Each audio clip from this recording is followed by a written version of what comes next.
ہاں غلام تھے بیچارے یا نوجوان تھے.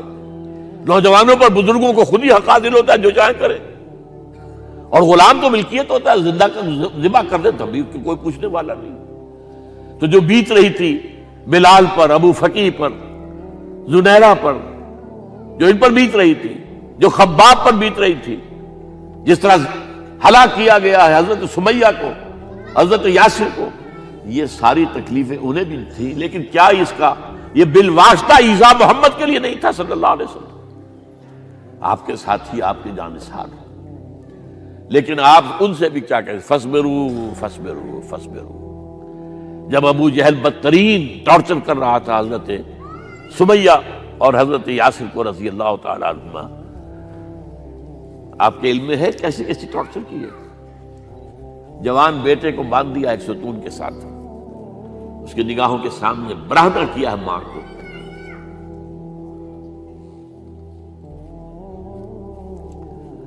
ہاتھ میں ایک مورتی ہے, جب تنگ آ گیا ستا کر تنگ کر کے مار مار کے حضرت سمیہ ٹس سے مس نہیں ہو رہی. کہتا ہے تم ایک دفعہ کہہ دو سمیہ کہ ہاں اس مورتی میں بھی کچھ ہے, میں تمہیں چھوڑ دوں گا. انہوں نے تھوک دیا, برچھا مارا ہے شرمگاہ کے اندر.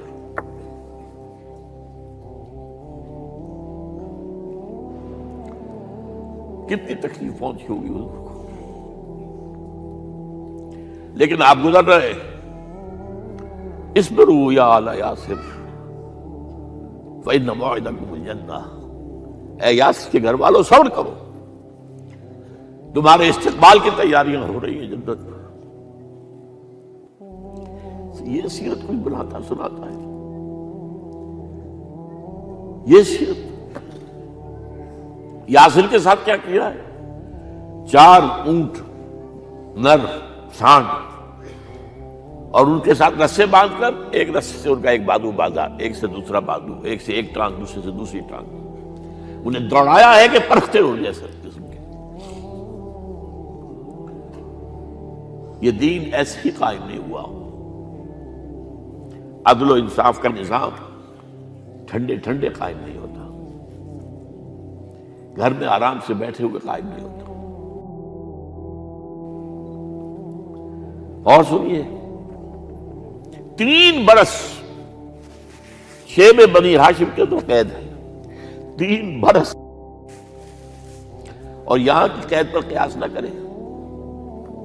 یہاں تو جیل میں کھانے کو ملتا ہے, راشن ملتا ہے, جیسا بھی ملتا تو ہے نا. اور لیڈروں کے لیے تو class A class B class ہے. اب تو ان کا تو لیڈر تو لوگ جب آتے ہیں جیل کاٹ کر معلوم ہوتا ہے کہ شاید کسی صحت افزا مقام سے تشریف لا رہے ہیں.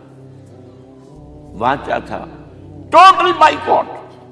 ایک گھاٹی, ادھر پہاڑ ادھر پہاڑ, دونوں طرف جو ہے پہرے, کوئی کھانے پینے کی چیز اندر نہیں جائے گی. اور پورا خاندان بنی ہاشم, وہ بھی کہ جو ایمان نہیں لائے, وہ قبائلی زندگی تھی نا.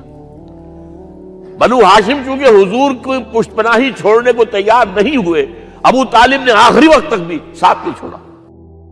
ہاں آخری وقت کے قریب ایک بات ہو گئی تھی. ایک مرتبہ تو ہوا کہ وفد آیا ہے قریش کا کہ اپنے بھتیجے کو روک لو, وہ ہمارے معبودوں کی توہین کرتا ہے. ابو طالب نے بلایا اور آپ سے کہا کہ یہ کچھ اپنے رویے کو بدلے. آپ نے فرمایا چچا جان, اب تو چاہیے میرے ایک ہاتھ پر سورج اور دوسرے پر چاند رکھ دے, میں اپنے اس مشن کو چھوڑ نہیں سکتا. یہ ہے استقامت. اور ابو طالب کے عین انتقال کے وقت جو معاملہ ہوا, جب وفد آیا ہے کہ ٹھیک ہے اب ہمارا جو ہے صبر کا پیمانہ لبریز ہو گیا ہے, اب ٹھیک ہے آ جاؤ میدان میں, تم بھی ساتھ چھوڑنے کو تیار نہیں ہو. ابو طالب نے بلایا, بھتیجے مجھ پر اتنا بوجھ نہ ڈالو جو میں برداشت نہ کر سکوں.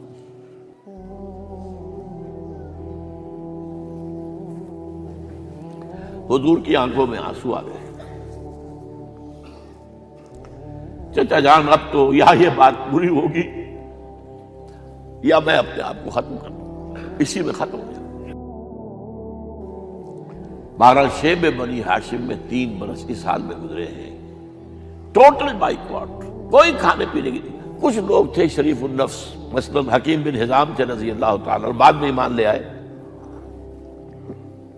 حضرت خدیجہ کے وہ رشتہ دار تھے۔ وہ پہاڑ پر چڑھ کر ایک طرف سے رات کی تاریکی میں، دونوں دروازے تو بند ہیں، پہاڑ پر چڑھ کر چوٹی سے نیچے اتر کر کوئی چیزیں کھانے پینے کی دے آئے تو دے آئے، بس اللہ خیر سمجھے۔ کوئی اور ایک آدھ ہوگا ایسا۔ یہاں تک نوبت آئی ہے کہ بنی ہاشم کے یہ پھول جیسے بچے معصوم بھوک سے بلبلا رہے ہیں، اور اس کے سوا کچھ نہیں ہے کہ سوکھے چمڑے ابال کر اس کا پانی ان کے حلق میں ٹپکا دیا جائے۔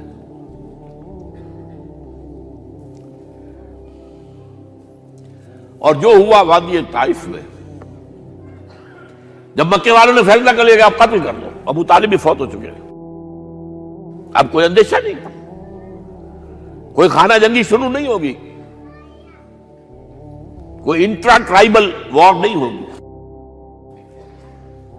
تو آپ طائف گئے ہیں۔ شاید وہاں کے 3 سردار تھے بڑے، اور یہ طائف اصل میں قریشی کا سمجھیے کہ یہ ان کا گرمیوں کا یہ صحت افزا مقام تھا۔ یہ تمام جو سردار تھے مکے کے، ان کی جائیدادیں وہاں تھی، باغات تھے،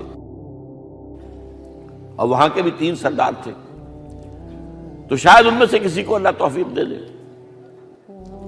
وہاں گئے ہیں اور صرف ایک ساتھ ہیں، حضرت زید بن حارثہ، حضرت ابو بکر بھی ساتھ نہیں، سائے کی طرح ساتھ رہنے والا بھی ساتھ نہیں تھا۔ وہاں جا کر جو آپ نے تینوں سے بات کی ہے، تینوں نے وہ باتیں کہی ہیں جو کلیجے کو چیر جائیں۔ تمہارے سوا کوئی اللہ کو نہیں ملا تھا رسول بنانے، جاؤ چلے جاؤ۔ ایک کہتا ہے فوراً چلے جاؤ یہاں سے، اس لیے کہ ہو سکتا ہے کہ تم سچے ہو تو کہیں میں تمہاری توہین نہ کر دوں، اور یہ بھی ہو سکتا ہے تم جھوٹے ہو تو جھوٹے کو میں منہ نہیں لگانا چاہتا۔ 3 دن کی یہ سختی، اور اس میں کیا ہو رہا ہے، اسٹریٹ ارچنز جو کہلاتے ہیں ہمارے یہاں، جھوکرے گلیوں کے، انہیں اشارہ کر دیا ذرا ان کی خبر لو، اب وہ پتھراؤ کر رہے ہیں۔ جیسے ہمارے ہاں کوئی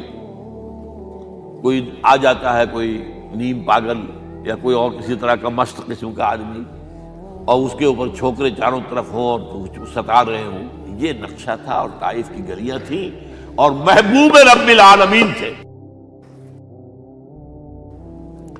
ادھر سے پتھر آ رہے ہیں تو زید بن حارثہ رکاوٹ بن گئے، لیکن پیچھے سے آ رہے ہیں، وہ کیسے روکیں گے؟ پیچھے جاتے ہیں تو ادھر سے آ رہے ہیں۔ جسم لہو لہان ہے، خون رس رس کر زخموں سے جوتیوں میں آ کے جم گیا ہے۔ پھر وہاں سے آپ نکل کر گئے ہیں، ایک باغ میں تھوڑی سی پناہ لی ہے تھوڑی دیر کے لیے، جوتے بڑی مشکل سے اترے ہیں، خون جمع ہوا، اور وہ جو پھر دعا نکلی ہے آپ کی، وہ کلیجے کو چیر جانے والی ہے۔ اللہم الیک اشکو ضعف قوتی وقلت حیلتی وحوانی علی الناس، اے اللہ تیری جناب میں فریاد لے کر آیا ہوں، اپنی قوت کی کمی کا، اپنے وسائل کی کمی کا، اور لوگوں میں جو رسوائی ہو رہی ہے، الی من تکلنی الی بعید یتجہمنی او الی عدو ملکت امری، مجھے کس کے حوالہ کر دیا ہے، مجھے دشمن کے حوالے کر دیا جو چاہے میرے ساتھ کر گزرے۔ فریاد ہے کہ نہیں؟ بڑی زوردار فریاد ہے، بڑی زوردار، لیکن پھر مقام عبدیت کا ظہور ہوتا ہے۔ ان لم یکن علی غضبک فلا ابالی، اے اللہ اگر تو ناراض نہیں ہے، مجھے اندیشہ یہ ہو گیا کہ کہیں تو ناراض تو نہیں ہو گیا ہے، کہیں تو نے میرا ساتھ تو نہیں چھوڑ دیا ہے۔ اگر تو ناراض نہیں ہے تو مجھے کوئی پرواہ نہیں، جو ہو سو سر تسلیم خم ہے جو مزاج یار میں آئے۔ واپس آئے ہیں تو مکے میں داخل نہیں ہو سکتے تھے، وہاں تو قتل کا فیصلہ ہو چکا۔ باہر ہی آپ نے ڈیرا لگایا، زید بن حارثہ کو بھیجا، فلاں شخص کے پاس جاؤ کہ تم اگر امان میں لے لو محمد کو تو محمد آ جائیں، میں تو میری یہ پوزیشن نہیں ہے، میں قریش کے مقابلے میں امان نہیں دے سکتا۔ دوسرے کے پاس بھیجا، اس نے بھی کچھ ایسے جواب دے دیا۔ تیسرے کے پاس جب گئے حضرت زید، مطعم بن عدی، اس نے کہا ٹھیک ہے، میں امان دیتا ہوں محمد کو، وہ آ جائے مکے میں۔ حضور سے آگے کہا، حضور نے فرمایا نہیں جا کر کہو، آ کر لے کر جا۔ کیوں؟ کیا پتا اچانک جو ہے میرے داخل ہوتے ہی کوئی مجھ پر حملہ کرے، قتل کر دے۔ وہ تو یہ کہہ سکے کہ ہمیں کیا پتا تھا کہ مطعم نے جو ہے امان دی ہے، I never knew it۔ اب یہ قبیلے کے اندر یہ ہوتا تھا کہ ایک نے امان دے دی، سب کی طرف سے امان، لہذا حضور نے فرمایا آ کر لے کر جاؤ۔ وہ اپنے 6 بیٹوں کو ہتھیار سجا کر لے کر آیا ہے اور پھر لے کر گیا حضور کو، کہتا ہوا گزر رہا ہے راستے میں، لوگوں سن لو محمد میری امان میں ہے صلی اللہ علیہ وسلم۔ اس لیے آپ کو مکے کے اندر پھر 2-2.5 سال مزید رہنے کا موقع ملا ہے، اور اتنا بڑا احسان آپ نے مانا پھر مطعم بن عدی کا کہ غزوہ بدر میں جب 70 اسیر تھے قریش کے حضور کے پاس، تو آپ نے فرمایا تھا کہ اگر آج مطعم زندہ ہوتا اور وہ سفارش کرتا تو میں ان سب کو چھوڑ دیتا بغیر کسی فدیے کے۔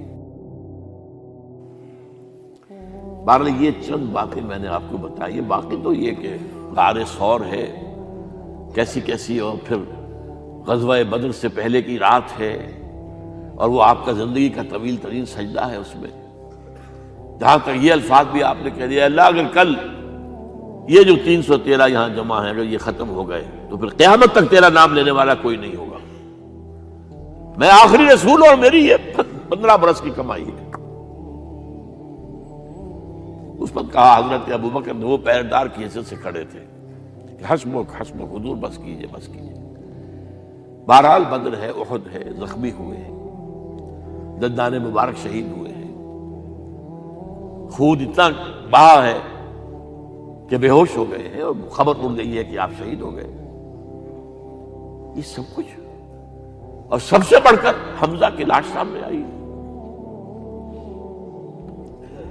کیسی لاش، ناک کٹی ہوئی ہے، کان کٹے ہوئے ہیں، پیٹ چاک کر کے کلیجہ چبایا ہوا ہے،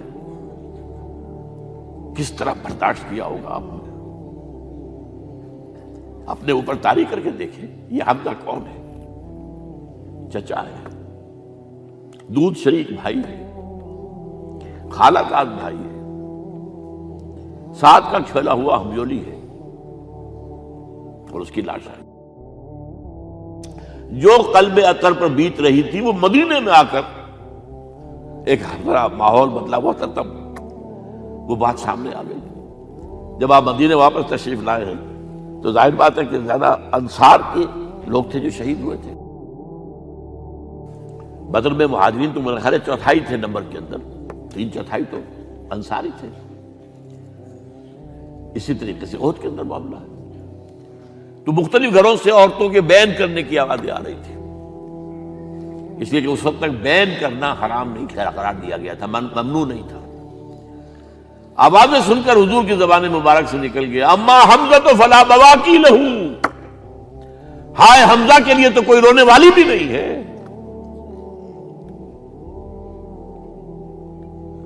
اس پر پھر صحابہ نے، انصار نے اپنے ہاں کی خواتین کو حضرت صفیہ کے ہاں بھیجا، وہ سگی بہن تھی، وہاں انہوں نے جا کے یہ بھی تعزیت کی بہن کی۔ غزوہ احزاب کا آپ نے سنی لیا، اسوہ رسول پر نہ معلوم کیا کیا باتیں چیز لوگوں میں مشہور ہو گئی ہیں۔ اسوہ کا لفظ آیا کہاں ہے قرآن میں؟ سورہ احزاب میں۔ وہ اسوہ کیا تھا؟ جب خندق کھودنے کا فیصلہ ہوا ہے تو خندق کھود رہی ہے، حضور بھی لگے ہوئے ہیں، بھاری بھاری پتھر اٹھا کر کندھے پر لا کر باہر پھینک رہے ہیں، پتھریلی زمین تھی، ایک پتھر کسی سے ٹوٹا نہیں تھا، تو حضور نے جو ہے 3 دفعہ جو اس کے اوپر ضرب لگائی تب ٹوٹا ہے۔ لیکن یہ کہ کئی دن کے فاقے ہو چکے تھے، کھانے کو کچھ نہیں، پورا محاصرہ تھا، 12,000 کا لشکر گھیرے ہوئے، یہاں تک کہ آپ کو معلوم ہے کہ گھروں کے اندر بیت الخلا تو نہیں ہوتے، باہر جاتے تھے قضاء، اس کا کوئی امکان نہیں۔ شدید ترین آزمائش جو ہوئی ہے اس کا نتیجہ ایک طرف یہ نکلا کہ منافقین کا نفاق ان کی زبانوں پر آ گیا۔ قرآن مجید میں ہے یہ، انہی آیات میں ما وعدنا اللہ ورسولہ الا غرورا، ہمیں تو اللہ اور اس کے رسول نے دھوکہ دے کے مروا دیا۔ ہم سے کہا تھا کہ قیصر و کسریٰ کے خزانے تمہارے قدموں میں آئیں گے، اور حال یہ ہے کہ اب رفع حاجت کے لیے باہر نہیں جا سکتے، کھانے کو کچھ نہیں۔ اس وقت کچھ صحابہ آئے ہیں حضور صلی اللہ علیہ وسلم سے، دیکھیے فاقے سے کمر دوہری ہوئی جا رہی ہے، ہم نے اپنے پیٹوں پر پتھر باندھے ہوئے، چادروں کے ساتھ پتھروں کسا ہوا تاکہ کمر سیدھی رہے۔ حضور نے اپنا کرتا مبارک اٹھا کر دکھایا، 2 پتھر بنے ہوئے۔ یہ ہے اسوہ، یہ ہے آپ کی سنت، آپ کا اسوہ حسنہ۔ لیکن اس اسوہ حسنہ سے فائدہ کون اٹھا سکتا ہے؟ لقد کان لکم فی رسول اللہ اسوۃ حسنۃ لمن کان یرجو اللہ والیوم الآخر وذکر اللہ کثیرا۔ اسوہ تو اپنی جگہ ہے، قرآن میں ہدایت سب کے لیے، ھدی للناس، لیکن فائدہ اٹھائیں گے صرف متقین، ھدی للمتقین، ہے سب کے لیے، اسوہ سب کے لیے ہے، لیکن استفادہ وہی کر سکے گا جو 3 شرطیں پوری کرے: اللہ اور یوم آخر پر ایمان، اور اللہ کا ذکر کثرت کے ساتھ کرے۔ بہرحال یہ میں نے آپ کے سامنے اس حوالے سے رکھا ہے، یہ اسوہ جو ہے حضور کا، یہ ہم پر اتمام حجت ہے۔ دیکھیے نوٹ کیجئے، پوری نوع انسانی پر اتمام حجت، اسلام کا نظام عدل اجتماعی جو قائم کر کے دکھا دیا، حجت قائم، اسے انگریزی میں کہتے ہیں اٹس ڈویبل، کیا جا سکتا ہے، یہ کام ہو سکتا ہے، اس لیے کہ زمین پر قدم بہ قدم چل کر یہ انقلاب آیا، محنت سے آیا، مشقت سے آیا، ایثار سے آیا، قربانیوں سے آیا، تکلیفیں جھیل کر آیا، صبر و مصابرت سے آیا، استقامت و مقاومت سے آیا۔ یہاں پر معجزوں کی کار فرمائی نہ ہونے کے برابر ہے۔ یہاں دھوپ سے بچانے کے لیے کوئی اللہ نے صاحبان نہیں دیا، ظل اللہ علیکم الغمام، اور بھوک سے بچانے کے لیے من و سلوہ نازل نہیں ہوئے۔ غزوہ تبوک میں ایسا بھی ہوا ہے کہ 3 مجاہدین کا 24 گھنٹے کا راشن ایک کھجور، ایک نے منہ میں رکھی، کچھ چوس لی، کچھ گلوکوز چلا گیا اس میں سے، دوسرے کو دے دی، اس نے چوس لی، پھر تیسرے کو، من و سلوہ نازل نہیں ہوئے۔ محنت، مشقت، ایثار، قربانی، صبر، مصابرت، استقامت، مقاومت، یہ ہے